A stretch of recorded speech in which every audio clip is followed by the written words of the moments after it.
ابراہیم جب اپنے دودھ پیتے بچے اسماعیل کو اور بیوی ہاجرہ کو جب چھوڑ کے جا رہے تھے مکہ میں، کچھ دور آگے بڑھے جب بیوی بچے نظروں سے اوجھل ہو گئے تو ابراہیم دعا کرتے ہیں، ربنا انی اسکنت من ذریتی بواد غیر ذی زرع عند بیتک المحرم ربنا لیقیموا الصلاۃ۔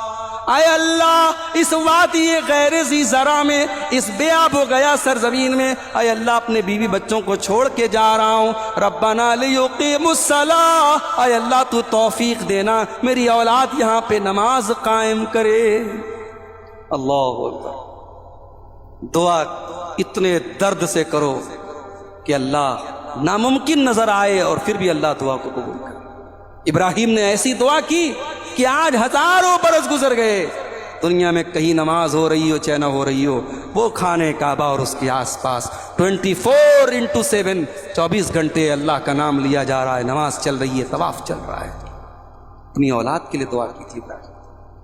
اور ایک جگہ اور دعا کرتے ہیں، رب اجعلنی مقیم الصلاۃ ومن ذریتی ربنا وتقبل دعا، اے اللہ مجھے بھی نماز قائم کرنے والا بنا دے، میری اولاد کو بھی نماز قائم کرنے والا بنا دے۔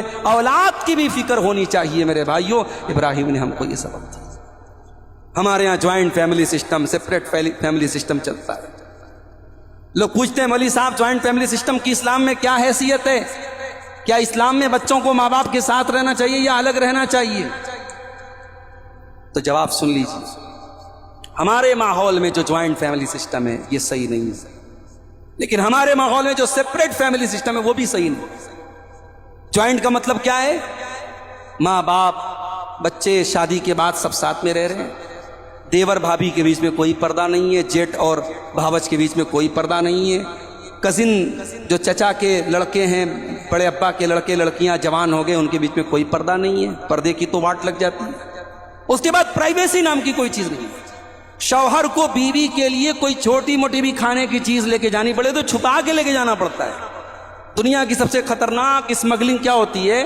جو بہو کے کمرے میں بیٹے کو کھانے کا سامان لے کے جانا پڑے جوائنٹ فیملی سسٹم میں۔ یہ کہیں جملہ میں نے پڑھا تھا۔ تو جوائنٹ فیملی سسٹم کی یہ سب معاملات ہیں۔ اور سپریٹ کا کیا معاملہ ہے؟ بنارس میں ایک فیملی کو جانتا ہوں، 5 6 بچے ہیں، جوان بیٹے ہیں، سب شادی کے بعد الگ ہو گئے ہیں، 70 سال 75 سال کے بوڑھے ماں باپ ہیں، ماں بیچاری اس بڑھاپے میں خود اپنے لیے کھانا بناتی۔ کیا یہ ان 5 بچوں کے لیے شرم سے چلو بھر پانی میں ڈوب مرنے کا مقام نہیں کہ اس بڑھاپے میں اس بوڑھی عورت کو اپنے اور اپنے شوہر کے لیے کھانا بنانا پڑے؟